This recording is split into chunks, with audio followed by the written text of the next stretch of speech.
नमस्कार, सन्चै हुनुहुन्छ? शिव भगवानको पाउमा आएर, कैलाशको पाउमा आएर आज कर्णालीमा आएर राष्ट्रिय स्वतन्त्र पार्टीको घोषणापत्र, वाचापत्र सार्वजनिक गर्न पाउँदा म लगायत हाम्रो पार्टीका सबै सदस्यज्यूहरू, सभापतिज्यूहरू तथा हाम्रा पार्टीका साधारण सदस्यज्यूहरू, सम्पूर्ण कर्णालीवासी नेपाली दाजुभाइ दिदीबहिनीमा आउन पाउँदा धेरै धेरै खुसी लागेको छ।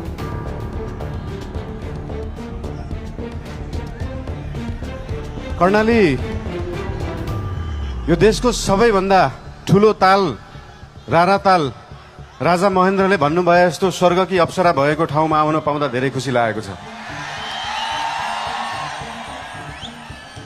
देशको सबैभन्दा लामो नदी रहेको ठाउँ, देशको सबैभन्दा ठुलो जिल्ला रहेको ठाउँ, देशको सबैभन्दा ठुलो गाउँपालिका रहेको ठाउँ, देशकै सबभन्दा गहिरो ताल रहेको ठाउँ, जुन गहिराईलाई आजसम्म कुनै सरकारले, कुनै पार्टीले, यो देशले बुझ्न सकेन, त्यो गहिराईलाई बुझ्न चाहन्छौँ। त्यो गहिराई बुझ्ने पार्टी हो राष्ट्रिय स्वतन्त्र पार्टी।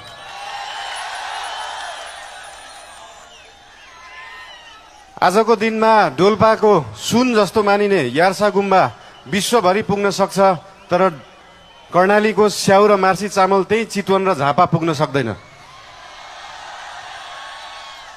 यहाँको उत्पादनलाई कम्तीमा पनि देशभरि पुर्याउने पार्टी बन्न चाहन्छ राष्ट्रिय स्वतन्त्र पार्टी।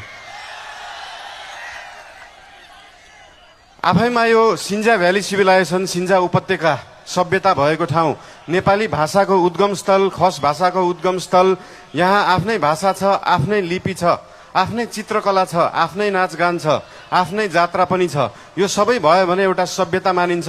त्यो सभ्यता जोगाउने पार्टी बन्न चाहन्छ राष्ट्रिय स्वतन्त्र पार्टी।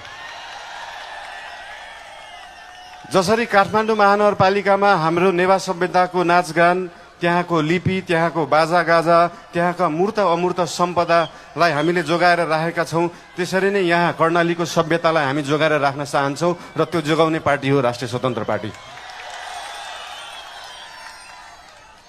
देशमा अझै पनि भोकमरी छ, अझै पनि 4 वर्ष मुनिका बालबालिकाहरूको मृत्युदर एकदमै बढ्दो छ, महिलाहरूको, आमाहरूको मृत्युदर बढ्दो छ। त्यो कर्णालीमा छ र त्यो कर्णालीको पीडालाई, गरिबीलाई, त्यो दुःखलाई बेच्ने नेता धेरै आए, त्यो गरिबीलाई बुझ्ने नेता धेरै आएका छैनन्। अहिलेसम्म कोही आएको छैन। त्यो बुझ्ने नेताहरू बन्न चाहन्छ राष्ट्रिय स्वतन्त्र पार्टीका नेताहरू।